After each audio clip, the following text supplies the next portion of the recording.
Okay, all right. Hi, everybody, welcome. And I guess this is another first for us this week. We had our first live stream council meeting. We had our second live stream council meeting tonight, and now we're having our first live stream budget consultation. And I just want to welcome everybody and those, I guess, hopefully that are watching at home. And I guess the only thing that I would say is that even though tonight we're doing our budget consultation, that budgeting and consultation is an ongoing process for us. So throughout the year, when we receive emails or suggestions or whatever from residents or from even from council, we make note of it, we talk about it, we'll talk about that at budget time. And so this is just another extension of that type of work that we're continuously doing, always looking at ways that we can be more efficient, better ways of doing things. So with that said, I'm going to turn it over to our Chair of Finance, Councillor Pollard, and he is going to take it away from there. So, thank you.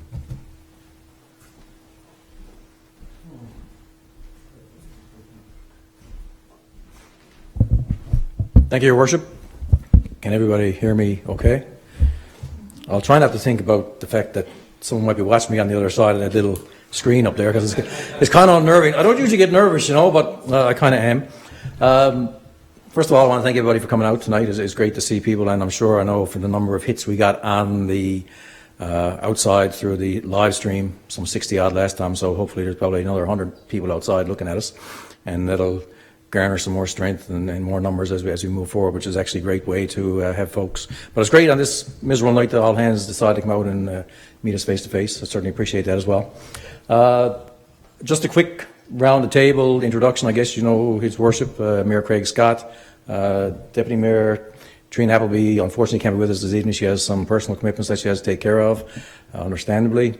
Councillor Thorngoss, she's the one of the I'll say stalwarts or the longer standing council members, as well as Councillor Roach.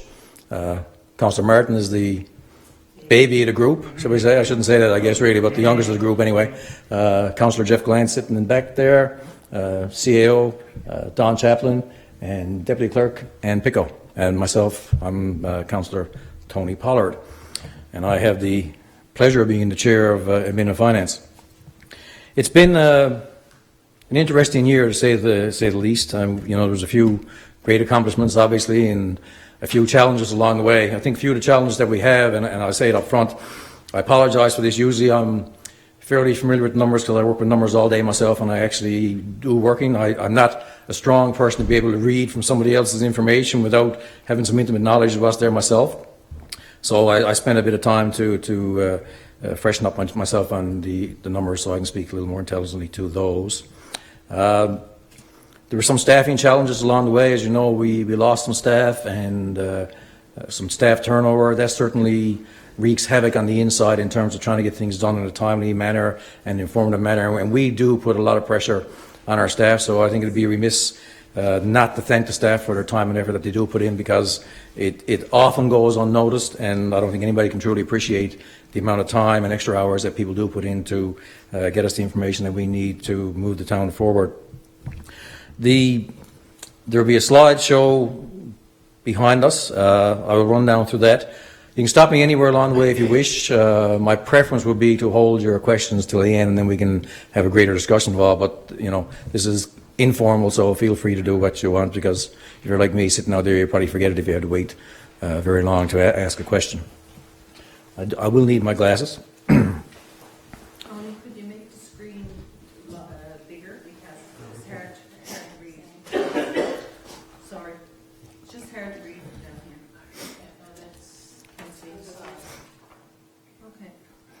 Okay. Okay, so now that I've got the introductions done, I guess the first thing really is to, and just like Councillor Roach can't see it there, I can't see it on my smaller printout, is the governance structure, I guess, for the town itself. Obviously, the Mayor and Council have the overarching vision, I suppose, which is certainly supported by staff and input from staff and residents. Obviously, residents are the prime stakeholders in this whole operation. Administrative staff, we have 3 full-time people reporting to the Chief Administrative Officer and Town Clerk. We have Department of Corporate Services. Sorry, Tony. No problem. Department of Infrastructure and Public Works, Planning and Development, Recreation and Community Services, and of course the Volunteer Fire Department.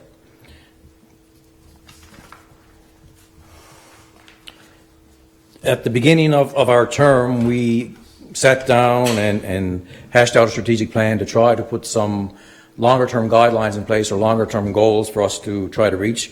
I'm pleased to say we're working towards a lot of them. A lot of them are really longer-term goals, mainly because of the magnitude of the dollars that need to be associated with it and the trying to find funding for huge dollars moving forward.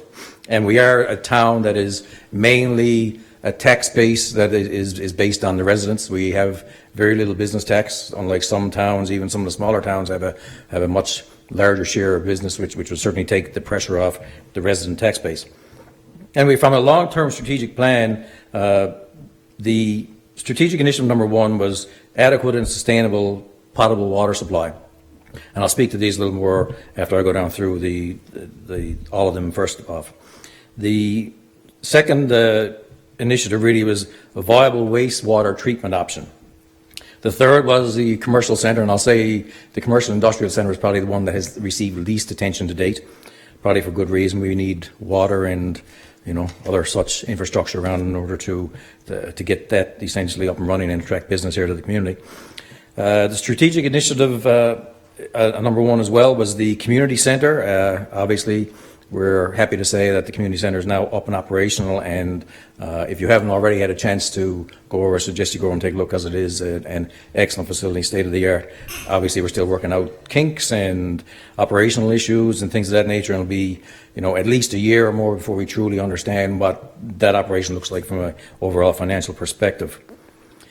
Traffic safety strategy and transit plan was also another initiative, and we kind of dabble in it. We had some discussion earlier tonight actually in terms of one portion of the sidewalks, and we voted against that particular plan at the present time. Not that we weren't going to pursue it, because we certainly will, and it is certainly one of our strategic long-term goals. History House Museum is finally going to see the light soon, we hope. That has been a challenge from a funding perspective as well, in terms of trying to get a COA or a federal government to keep the original structures they had in place. They had made some changes, so that kind of did some anomalies to the funding arrangement. And of course the 10-year infrastructure plan, and we need a longer term plan to actually know what our needs are and to plan financially to get there from where we are today. So back to strategic initiative on the adequate and sustainable potable water supply. We have done some, capacity evaluation, and we've done some water sampling to both North Pond and Great Pond to see how they fit into how we move forward as a town and providing residents with a secure source of drinking water. We were successful in securing funding from the Infrastructure Canada Investment Program for the installation of zone meters, and that is presently in the process of going to an RFQ process. It was $1.6 million, with the federal government contributing 40% of that, the provincial government 30%, and ourselves 30%. So when we talked earlier about leveraging money, that's the type of thing we try to do for some of the larger projects, because it's the only real way that towns can actually sustain some of the larger projects. They can't do it on their own dollar type thing. We know that the treatment facility for the water is something that is necessary as well, and we have plans on our way to have a plan already submitted actually for a capital request, and that would be in the amount of $14.9 million. So as you see, once we start talking about some of these larger infrastructure items, the challenges that come with trying to meld that into the day-to-day operations and keep taxes at a minimum, and then try to get government sources of funding on that as well. And even from a government perspective, sometimes it takes a longer than the 3-year cycle for our multi-year capital works programs at the present time. Like the community centre took 6 years. We had reserved 2 rounds of multi-year capital works funding for those things. The viable wastewater treatment option, this is another huge price tag, somewhere near $15,000. We're still in the initial stages of trying to find out what exactly we need and what options are out there from a potentially smaller footprint facility that will treat our effluent that goes into the ocean, but it's something that we definitely need to do both ethically and morally, I suppose, really on a go-forward basis. As I mentioned, the initiative concerning the commercial centre is essentially stalled at the present time. We have it in the back of our mind. We know we got to try to find some economic drivers for the town so that we can try to move away from having everything on the back of the taxpayers. So from a tourism business type thing. So we will be revisiting that certainly. The community centre, thank goodness it's finally done. The final cost came in to somewhere in the area of $10.2 million. And as I mentioned earlier, it was based on cost share project 70-30 between the province and ourselves. Originally, we ended up absorbing about 53% of the cost because the project was actually a little more expensive than had been anticipated out the door. So that was for a number of reasons, I guess, really, and not through anybody's fault. It just happened to be the way that the construction happens sometimes, and we ended up with a $10 million price tag. But listen, go over there, you can see, and you can certainly see that I think it's worth the $10 million, and it'd be hard pressed to do anything much less than that and have the premises that we have there over the present time. So, and once again, I suggest anybody who hasn't been there, go over and certainly take a look. The traffic strategy and transit plan, we always try to allot so many dollars each year for that. I think it was $100,000 in the budget for the speed calming initiatives. We probably spent a little more than that over the past 2 years in terms of speed bumps and other signs, road signs, and information sessions, and public knowledge or public awareness campaigns, that type of thing. We will be partnering with the RNC shortly. I haven't heard the final or the start date for that, but it's going to be in the greater metropolitan area, shall we say. It will include St. John's, Mount Pearl, CBS, Paradise, ourselves, Portsmouth Coast, St. Phillips, Balleen, Flat Rock, Logan, Millicove, Outer Cove. I'm sure I missed somebody in there, but Pooch Cove. So there will be a number of cars set up from the RNC, and any extra concentration from an enforcement perspective will certainly help and benefit us. And we still, at this point in time, maintain the commissionaires as well, and we haven't really sat down to see how that moves forward with us. But for right now, that is meant to stay with us, and we'll visit again during the budget process. History House has been sitting for about a year, I guess. COA went through some changes, and we had some challenges in terms of making sure that funding stayed in place. We are pleased to say that we'll be moving ahead. There's approximately a $1 million price tag associated with that. Restoration and renovation is somewhere near $600,000. The interpretation part, once we start, will be $271,000, and project management will be $75,000. So that should hopefully go hand in hand with the whole discussion around our economic development and tourism, and hopefully that'll be the kickoff in our mind to start looking towards that whole business development. If we can attract some tourists, preserve some of our history and identity here, then that'll certainly attract people to come our way and provide benefit to the town overall. The 10-year infrastructure plan, I think, is a must for any municipality. It's no sense flying by the seat of your pants year by year and putting out fires. Eventually it will catch up to you. It's great when all infrastructure is new, because as you know yourself, you can walk away from brand new infrastructure and not have to worry about it for 5 years, and all of a sudden, once it starts to go bad, if you don't do the proper maintenance and things of that nature, then it certainly will catch up and it'll cost you longer dollars in the end. So there is a requirement from the gas tax, which is the funding source from the provincial or federal government, that we have to have an asset management plan, which we do. There's still work to do around the asset management plan. That is really a longer-term look at the assets we have, the assets we buy, the assets we want in the future, how we finance those over longer term, how we manage to grab a flow of dollars, I suppose, without too many large bumps in the road, and increasing the useful life of our assets through maintenance programs, and obviously replacing assets that we need to replace as they become too expensive to operate. So that is certainly is going to be an ongoing initiative for every year moving forward, but just to get the plan up and running, there's a substantial amount of work that needs to be done with that. Obviously, is the identification of what you have. Everyone thinks that's simple, not as simple as you might think when you start looking at all the individual assets you have. You got roads, underground infrastructure, and then you got to figure out how you're going to subdivide all those things to find out what you're actually going to track. You're going to track your pumps for your pumping stations. You're going to track your meters for your zone meters. You're going to track a roof, walls, siding, anything. But so it's just that identification side. Then is the condition assessment in terms of finding out where we are to date with those assets in terms of life cycle and what we might need to, increase the life or actually replace, as I just mentioned. And I didn't look behind to see if everyone was keeping up to me. Are we? Good. Our tax base obviously is based on assessed property values, and as you see over the years, we've managed to now surpass the $1 billion in assessed value mark, which is quite impressive actually when you think about it. $1 billion is a lot of dollars for property values. We haven't increased our mill rate for the past number of years. I had a slide here somewhere, I think the increase in assessed value from 2014 to 2019 was in the area of 22% or 5% a year. And during that time, I think we had one increase in mill rate and then one decrease. I know from 2016 to 2019, the mill rate increased 3.1%, or not mill rate, sorry, the assessed value increased by 3.1%, which is approximately 1% a year in terms of that, and we managed to hold the taxes the same at the 6.7 mill rate level, so we managed to, use that incremental value or growth, shall we say, to our benefit and not have to pass anything back to the taxpayers.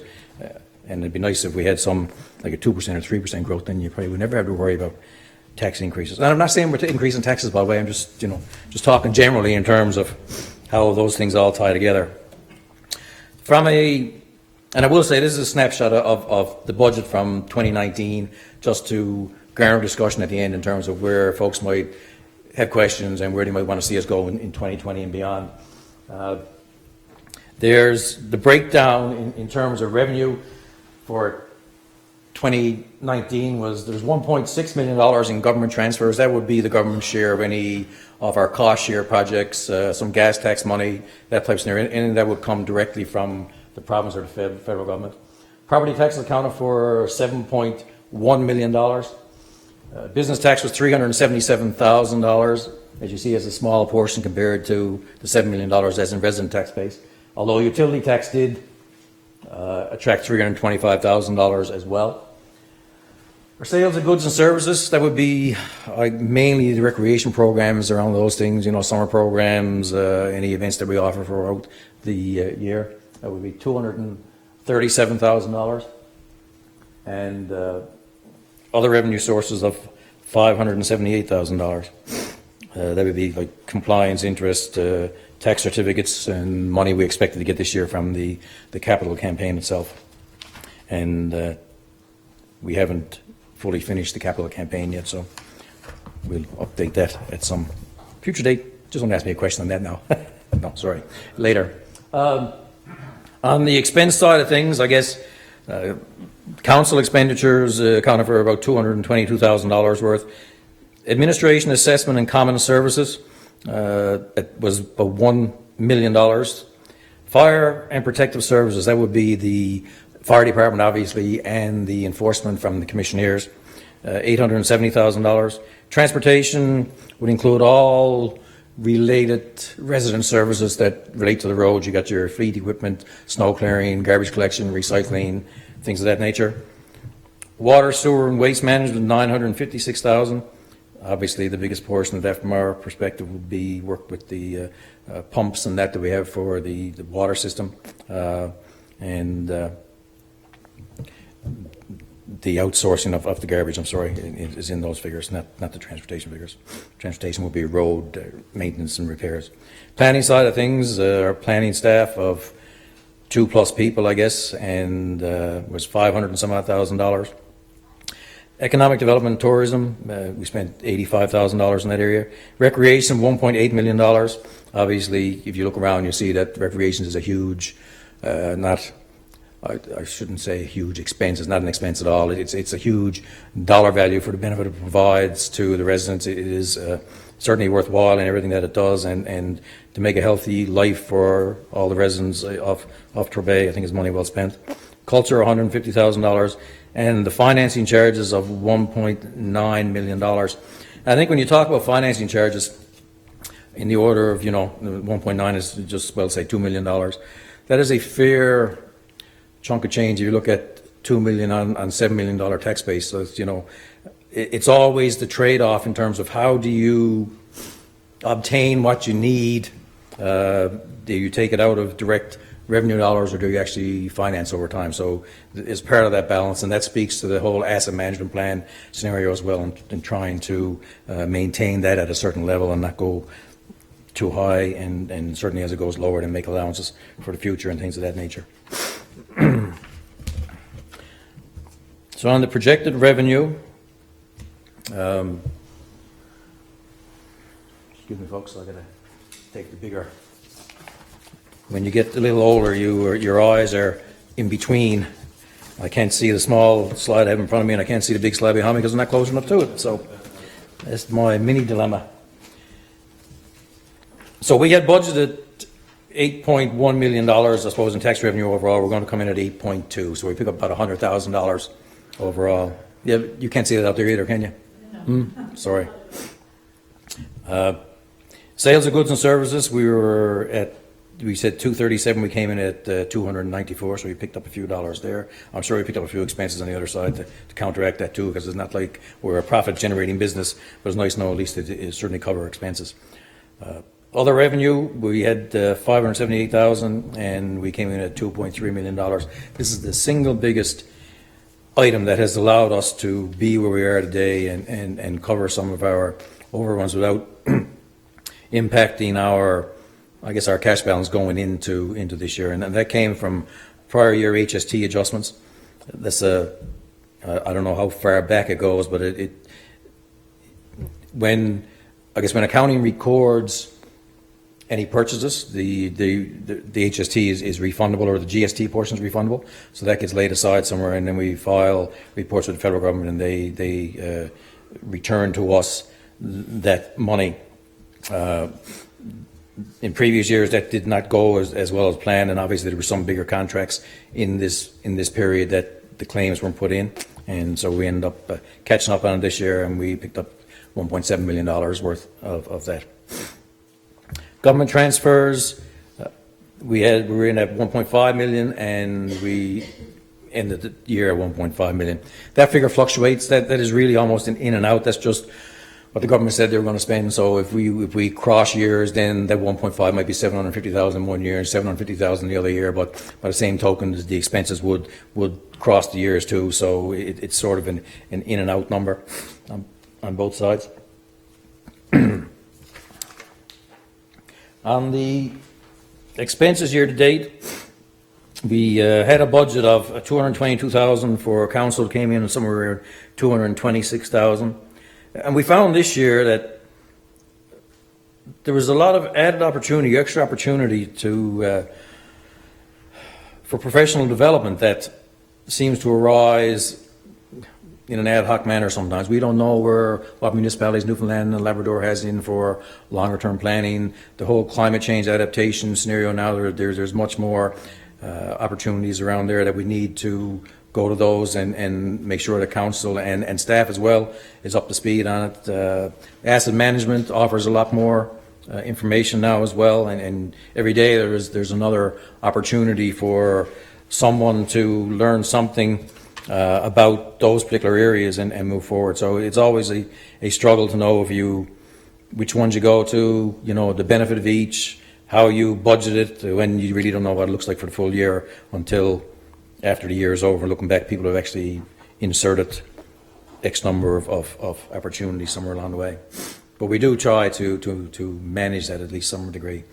Administrative assessment and common services, we went from 1.1 million to 1.2 million. We incurred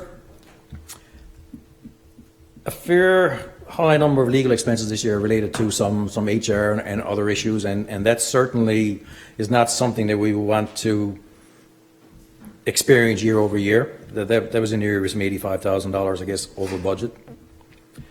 Fire protection services came in around the same. I must say the fire department is fairly good at using their budget and maintaining it somewhere around the same level every year. It is a area where everything has to stay modern. You certainly don't want any fallback or any decrease in the ability for firefighters to respond. The transportation side of things, we had $1.7 million. We came in at just over $2 million. The biggest drivers of that was we have some older equipment at the present time. We incurred almost $100,000 extra in fleet repairs and maintenance. And as well, we had some money laid aside for road transportation, and we essentially funneled the majority of that into Quigley's Lane. Sorry? Can you hear me? For your... Never mind, Catherine. Okay. Sorry. $165,000 for Quigley's Lane. Well, not for Quigley's Lane. Quigley's Lane cost 400 something, but that put us over budget from, contributed to the over budget for transportation by $165,000-ish. Water and sewer came in around on budget, or is going to come in around on budget. Planning should be under a bit, mainly because we have not yet done some mapping that needs to be done. I know there's a few initiatives ongoing in terms of getting GIS and having a better mapping system and identification of where we actually stand from know where our infrastructure is, and obviously mapping is very important, and it's getting more important even from a tax assessment perspective now, because the municipal assessment agency can actually do taxation by mapping, which is pretty neat when you think about it. Economic development's been down some $90,000. That's mainly related to heritage and the fact that we haven't got the history house net off the ground and moving forward. Recreation was about $100,000 over budget. Financing charges. We picked up, I won't say we picked up, we had a budget of $1.9 million. We actually financed $1.3 million, so there was unfinanced charges of some $600,000, which we essentially used to cover some of our overruns as well, and as well as that $1.7 million, I guess, that we had from the HST rebates. Multi-year capital works, gas tax money, that is essentially in and out, as I said before, more like government share of the revenue and the expense side of things from the expense side. So once all was said and done, yes, we came in with a cash surplus that shows there of $2,059,000, to which we added town hall renovations of approximately, to which we deducted town hall renovations of $940,000, some equipment in the amount of $30,000, some additional costs for the community center of $83,000 for furniture and equipment, and the land acquisition for the parking lot, $366,000. So that leaves us with the surplus, and I use surplus not in the accounting term, I use surplus in the cash term of some $600,000 to the end of this year. The move forward, and which was a concern when we all started at the beginning of the year from the annual debt expense, so I asked that we try to map as best we can where we anticipate our debt will be both now and into the future. So we look at the plan, so don't forget now we have the sidewalks factored in there. Just bear with me a second now, folks, please. My memory is good, but it's not that great for everything. So we had essentially where we were this year. Obviously, there were some things we didn't do, so that meant we saved. Essentially, we didn't spend $600,000 worth of financing dollars. We looked at, we have in this $1.7 and $1.9 million, we're trying to track where we may peak in terms of our debt moving forward to see how we can handle some of the larger expenditures. So that would include the anticipated cost of any wastewater treatment plant we have, any stormwater management plans we have, our zone water meters, salt storage shed, and there's in there for sidewalks as well as anything that we already have on the existing books. So from a debt perspective moving forward, and this is all pretty high level at this point in time till we sit down and actually do the budget, but I was sort of encouraged by it because I know at one point in time we're going to, in 2021 now, and again I say that it mightn't reach $1.9 million, maybe it'll go over that a bit, but we won't know until we actually commit to certain projects, know what funding is available when, timings of finance. But, you know, if everything worked as it is, we'd probably peak at $1.9 million, which is where we said we were going to be this year in 2021, but we will always have on the books the additional strategic initiatives that we said we were going to talk about, i.e. the water and wastewater programs as well. So I think that's important to realize that. And while $1.9 million comes out, I think it's somewhere in the area of 22-23% debt ratio, which gets pretty high. It starts to drop off beyond that 2022 and 2023. But don't forget, there's some big dollar values associated with that. So you got your community center, your water project, and your wastewater project in those figures as well. But nothing's approved for all debt yet other than the zone meter project at 1.6 million. So like I said, there's still lots of discussions to have around that.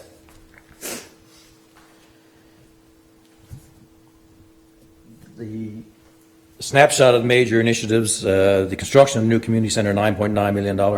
The other ones, the 10 figure I mentioned earlier, included some operational things on that as well. The Beach Heritage Monument was $447,000. Stormwater management, $65,000. Town hall renovations, we spoke to $940,000. The multi-purpose renovations are going to come in at 130 some odd. We got 51,000 to date. The Lower Street Trail was 262,000. So you see that to do just about anything in this world, I guess, is fairly expensive. And I've always said one of the challenges that I have when I speak to a lot of residents is that, and it's not a negative, I don't mean to be negative, is that it's really hard for us, myself included, to come outside of our own frame of reference. We'll mow our front lawn. We won't think about the extra effort it takes to mow a field. We just say, oh yeah, okay, we got a lawnmower, but my lawnmower won't do a field, so you need a certain commercial type lawnmower. So it's really hard to get the order of magnitude unless you work in that business day to day. Upcoming initiatives, obviously the History House Museum is ongoing. The zone water meter project is due to start. Water quality improvements, we're certainly going down that path towards, we have the project already submitted. Hopefully they'll come back.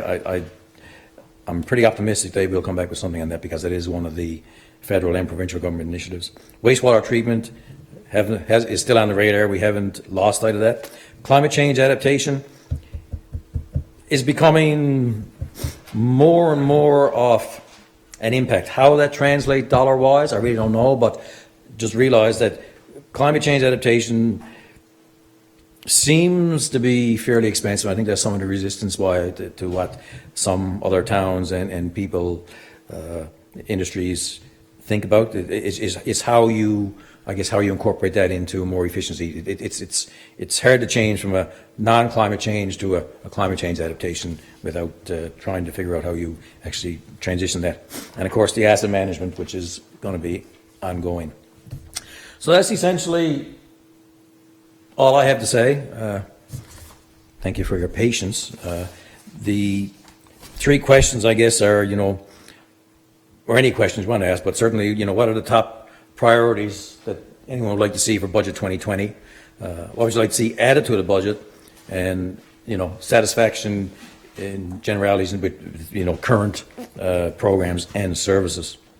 So it's, important to hear what everybody has to say, and we'll certainly have this on the website, Don, right? Post. So, and there'll be opportunities for anybody who's not here tonight or anybody watching through the camera lens or viewing the website moving forward to chime in on the budget, and we welcome as much as we can, because obviously the more folks we hear from, the better idea we get of what's out there. Lots of times we only hear from 3 or 4 people, and then everyone is saying, oh yeah, that's the main priorities for the town. There's a few schools of thought on that, I guess, in terms of acquiescence means either people are fed up or that they're happy with the way things are going. So, but who really knows till someone says, you know? So anyway, so it's great that you all showed up, and certainly appreciate it, and appreciate that you had to listen to my drone for the past half hour. So I open the floor to you folks. It's your game, and I'll certainly, like I say, won't have all the answers. I will get answers for you if I don't have them right off the top of my head, and it's free for all. Go for it. Thank you.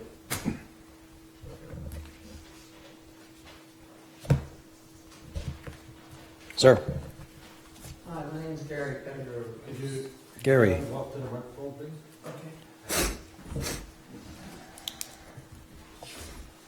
Okay. Hi, Gary Pettigrew. Hi, Gary. I just moved to the town in April. Hadn't had the opportunity yet to visit your website.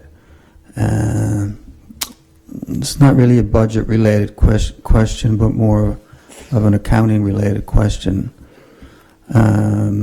Just for my own information, like, what is your fiscal period? Is it January, December. January, December? Yep. And when do the audited financial statements become available for 2019? For 2019, they're usually before June. They're due the 1st of June. So The 18s are done. are the 18s available on the website? Are they on the website? We can certainly get them for you. I'll give you my copy, but it's all marked up.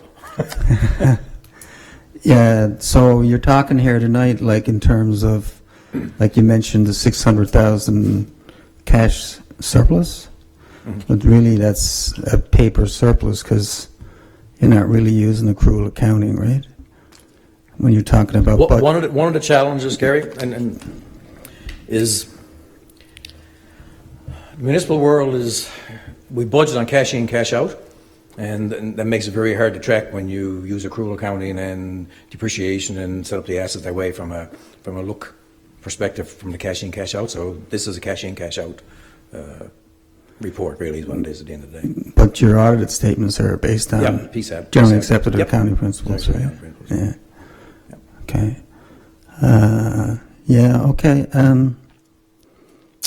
That's just what I wanted to figure out for myself. My information's on the website or whatever. You can contact me anytime. Just take a look at those statements. You got any questions, just give me a shout. So when your financial statements are prepared, are they comparative, like 2018 versus Yep. 2019? Yes. And are there any reports available with showing budget versus Yes. actual? Yes, it's all there. It's all there? Yep. And Okay. it's broken down by program as well. And that's at mytorbay.ca. They should be. Okay.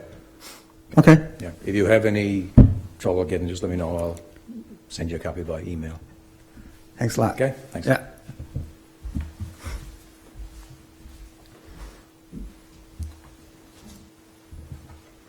Denise. Add a comment to Mr. Pettigrew's question. So our Turn your audited. microphone on that. Probably don't have a battery. Can you hear me? No? No.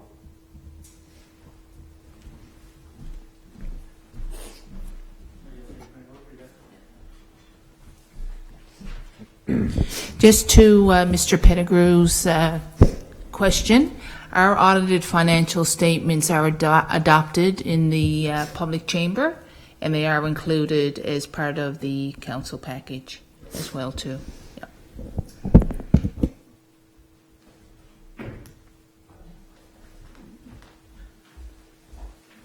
Make it easy, Denise. Right. Well, no, it is actually. Actually, I have a Go on, you question. go on. I have a question about the History House, since that is such a big expenditure.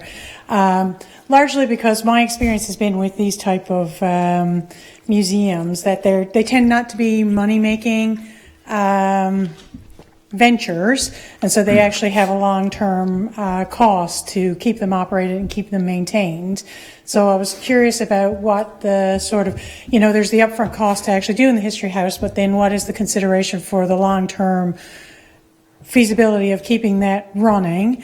And then my second question then in regards to that is that my observation has been with other museums that I've been involved in is that, that you had $271,000 or $75,000 budgeted for the displays, and that's usually not enough.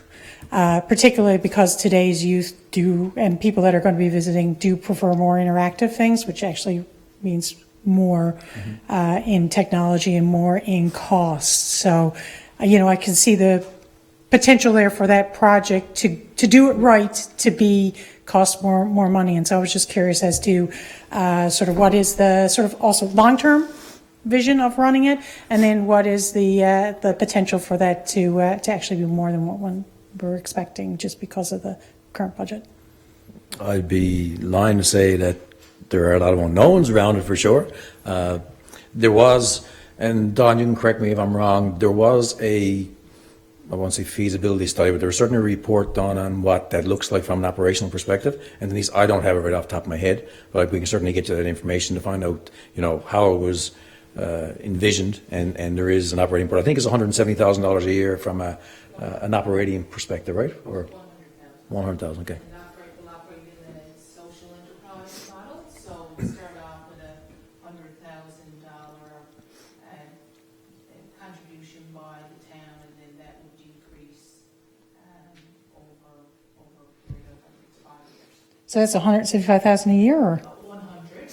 We 100,000. start off at 100,000, and then it would decrease each year based on the programs that would be offered. So there was a sustainability plan and a business model that was submitted, and that had to be provided to the funders before they would invest any further infrastructure funds into it. Yeah, because like I said, my experience has been that most of these things have 50% shortfall at and that's conservative. So I mean, that is, if it's a venture, that's something the town is wanting to invest in. You also need to think about making sure that it is a worthy investment that continues to add value for the town. And so that's the town accepting the fact that they're going to have to continue to maintain it, continue to keep it up to date, and continue to keep it engaging, because the biggest problem that you're going to have is just having visitors, return visitors. And in order to have return visitors, you actually have to have some level of dynamics to it such that people are willing to return. So that was, because it's such but I think there's like $1 million in there sitting there for it. And, my concern was that, if we're going to invest that $1 million in that, let's make sure that, it actually, you think about the future and how that goes from there. We certainly get you that information, Don. Is that on the website as well?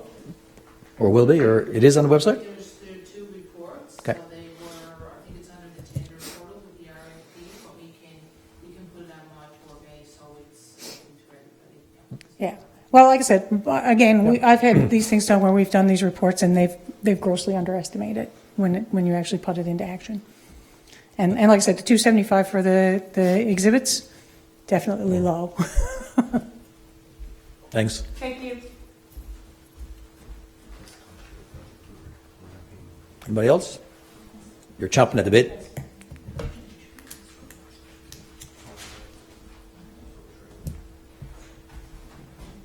Can you go back to the water source and the water treatment slides?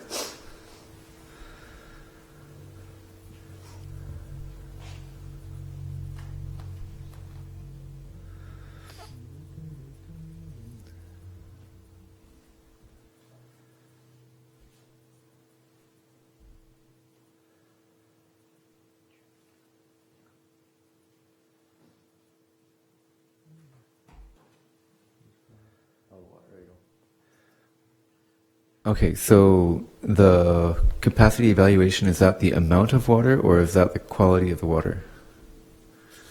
That would be the amount and what we can. Right now, we have essentially a hold on development because we don't know what our water supply can sustain at this point in time, and we are doing that part of it. But it also has to be treated. Whatever we have now has to be treated, and that's the larger number. Right, and so what's the plan for ongoing treatment for water? Is it to remain with chlorination, or are we going to switch to an alternate treatment method? I'd have to go back and look to the report, but it will be essentially a state-of-the-art treatment plant that will take into effect all those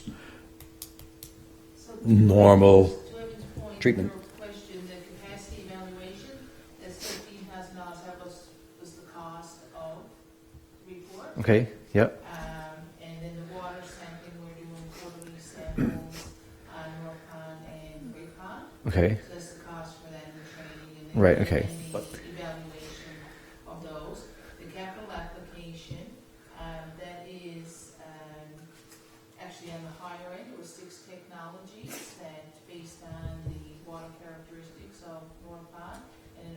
to, I'll get the wording here now so I don't make a mistake. To ensure that we meet the Canadian Water Quality Drinking Guidelines, there was different treatment options that were proposed, and that is the cost estimate that has been submitted under the Investing in Infrastructure Canada program. So what's the technology? Like, are we going to?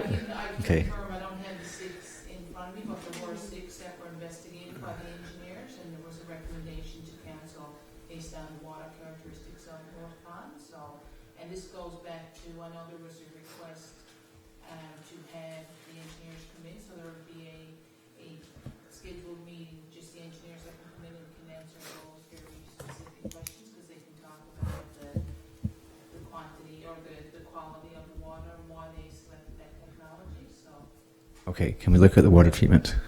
pardon? What about the sewage treatment? Let's look at the next question. So we have a sampling program. We're sampling the seawater to see what the level of contamination is. Is that what we're doing? We're taking grab samples and yes. Okay. And what are the options that are under consideration in terms of sewage treatment? Same thing that the engineers evaluate with recommendations on technology, so that can be provided as well too. Okay. All right. Well, let's go to one further question then. And can you go to the transportation? All this information is available if you need it as well. Right? There is the water study report and the Okay. waste report. So in transportation, there was a Metrobus pilot. What's happening with that? That is proposed. There's ongoing discussions with Metrobus. That's what the cost would be for the town of Torbay to offer a primary service during Monday to Friday, 9 to 4:30. But that's not approved by. That's a feasibility number right now that hasn't been approved by council. So it's still in discussion purposes. Okay, so we haven't spent the money yet, and we don't have the bus service. So Monday to Friday, 9 to 4:30. It was Monday to Friday, 9 to 4:30 will be the plan. That would Okay. be the start, I guess, to build the Okay, capacity. right. It wouldn't be an actual metro bus coming down the road. It would be connection service, app-based or phone number. So if someone needed to get to a certain place, they would call the number. Yeah. Of every phones. Is it working there now? So Metrobus is exploring different options for offering a service to Torbay, because with the Memorial University UPass, there was a lot of interest with students, not only in Torbay, but the Killick Coast region. Yep. And it's in councils. And so Metrobus had come and met with the regional mayors, and they knew that there was an interest in providing transit service from Torbay to Stavanger or to the university or to wherever. So based on, and with the UPass originally, there was going to be a park and ride system proposed at the Jack Byrne Arena. And when the students took the vote, the numbers required didn't get the percentage vote that they required to move forward with implementation. So they did approach the town and ask them if they were interested in exploring the feasibility of transit in this area.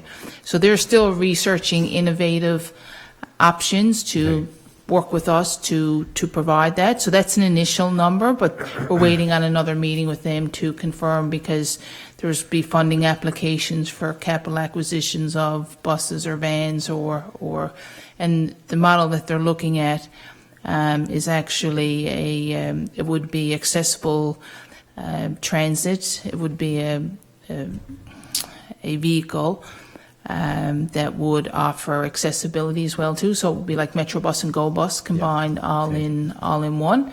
And then they said to start to build the capacity, they'd look at a Monday to Friday, 9 to 4:30. But if you wanted to look at nights and weekends, obviously that would have a incremental cost as well too. But that's a rough estimate, just based on providing an update on the strategic plan initiatives and the different components that we're looking at this time. So, Okay. I'm glad something's happening. yeah.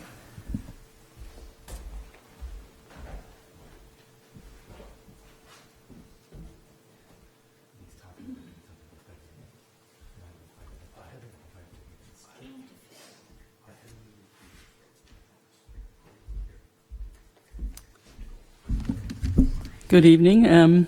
Madeline Florent, in case anybody doesn't know. I did complete the questionnaire online. I was disappointed to see only 3 questions, but I think you asked what can be added to the budget, and I'm a little afraid of adding anything to the budget because I don't want to see an increase in the mill rate. And I hope that the first thing that the town does is to take a very good look at everything in detail and see where some money could be saved. I do have a very high degree of concern with some of the, and I'm going to use the term waste, but that's not the right word, but some of the tax dollars that have been going out for expenditures that could have been avoided or for, in some cases, reasons beyond your control, which the residents have not had an explanation for.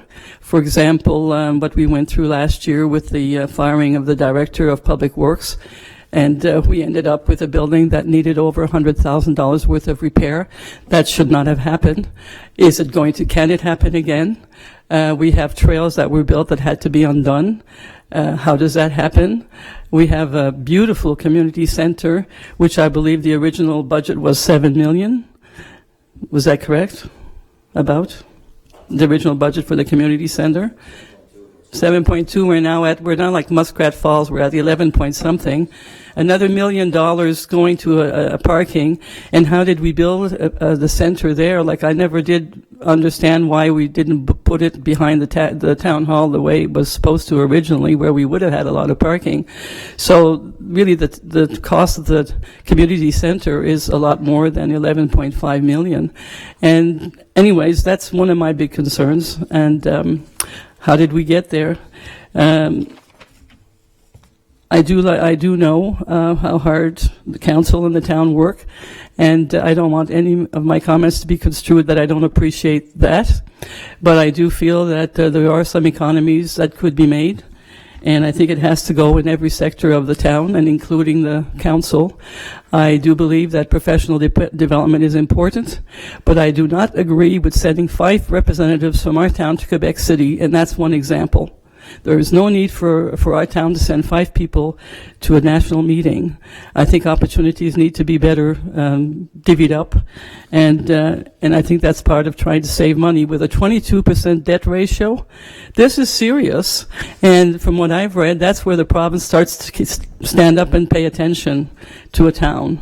So I'm really concerned with where we're going. I don't want to really add too much to the budget, but there are a couple of areas that I would like to make suggestions. For example, I think that the town of Torbay has fallen very far short of its commitment to wetland stewardship. I think it's high time that this was implemented in town as part of a core program. I think there should be people devoted to it who are responsible for monitoring, for community awareness, for education, and it shouldn't be left up to people like me or other people to just walk and see what's going on. Again, we walked in the Western Island Pond area on the weekend to find another resident who had completely disregarded the rules concerning buffer zones. This has to stop. I mean, this is a commitment the town has made to the residents, and it has made to the province. There's another area that I feel that we need to be a little bit more careful, and in order to avoid decisions that impact the town and impact residents and impact our budgets a few years down the road, and that's in land use. I think it's high time that our town had implemented a system of land use impact assessment for every development application that comes through. They do it in St. John's, they do it in Mount Pearl, Paradise, CBS. The housing market is slow right now, but I think it's really important because of all of the things that are going on that we take very much a lot more care onto when we approve development, what impact is it going to have in the future? I don't need to go very far, and you all know some of the examples we're dealing with now that are costing taxpayers dollars, not the least of which is Skipper's Landing, for example. We have a house in Motion Close which is suffering damage. in an area where we knew there would be damage. We have, a lot of examples that really could be avoided with proper impact and proper study of development applications when they come in. We know we have an example of flooding on Bridge Road. Now we're looking at the gully where we're putting more houses, and now we're going to have to put up a berm to make sure that houses in the area are not flooded. So I really think that we have to take seriously decisions when it comes to land use planning, and it is in our municipal plan as well that decisions are not supposed to impact people downstream and so on. And I think we could do a better job with that. And water quality, well, that's one of my priorities. I've been talking about it several times at council. I think it's time that was addressed. We have poor water quality, and we have had for 12 years, and I really look forward to the public information session that is planned. I don't know if you have a date yet. That was originally going to be in October. Trying to secure the engineer. He has significant amount of out-of-province travel, so I'm hoping to have a date confirmed by the end of this week. Yeah.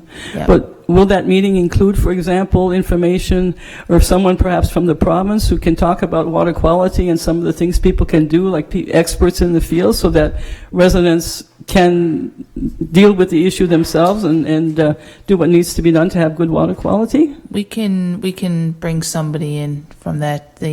My understanding, the original intent was to talk about the specific water quality on North Pond and the different treatment options and the planning exercise that we're doing for Great Pond, but there's no reason why we can't have someone from Municipal Affairs and Environment attend as well. Paula Daw or someone in that shop. Yeah. I think that's about it. And anyways, if you have any comment, my questions, or... I don't think that they're falling far from some of what we think as well overall. Mm-hmm. So I really appreciate it. I wrote down all the issues there, and I can't disagree with any of it, really. Okay, thanks. Madeline, is there something that you could submit in terms of the wetland stewardship and the programs and staffing, and is there something that you could email in on that?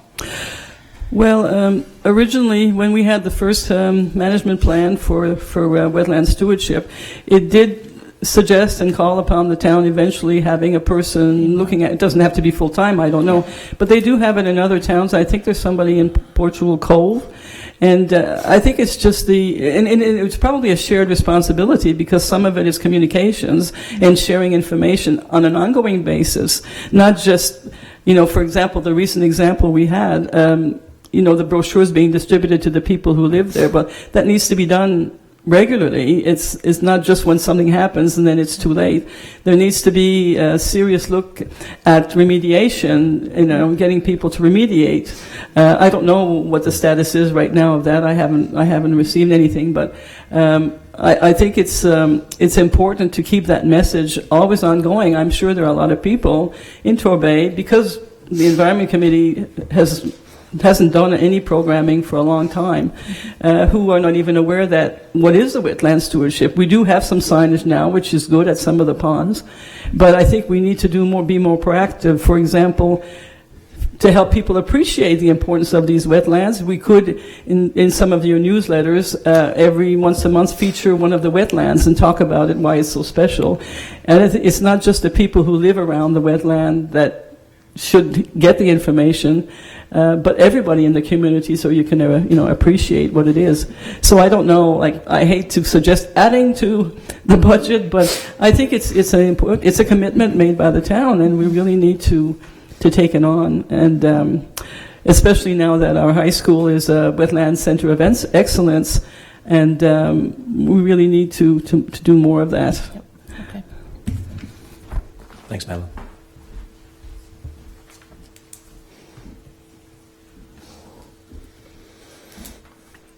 Sir, $254,000. What's the interest expense? Yeah. My name is Steve Kell, and Steve. Just a couple of questions.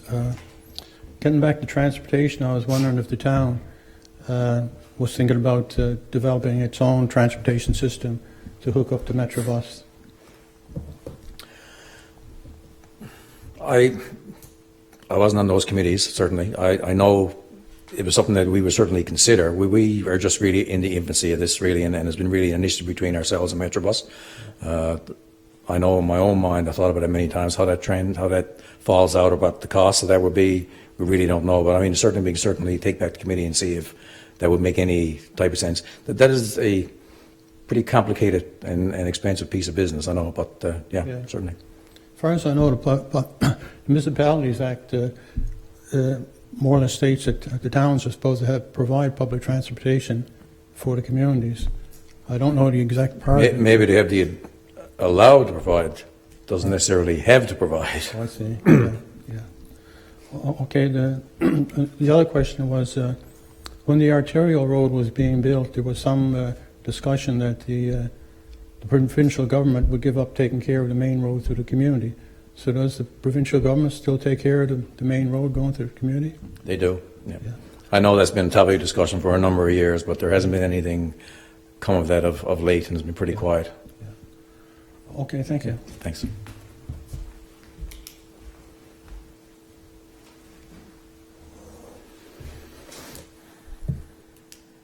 Anybody else? If not, thank you all for coming. We are always available, except my Facebook is all full up, so don't anybody expect me to answer Facebook. Sorry. Yeah, so thanks for coming out. It's great. We will have another session. The next session we have will be internal for staff to present to council, and then we're due for a public presentation again on the 6th of December, Don, is it? 9th of December. So that'll be I guess your first look at what 2020 will look like. And then shortly after that, if all goes well, we'll adopt the budget on the following week, or the week after, the next council meeting after that. Okay. Thank you very much.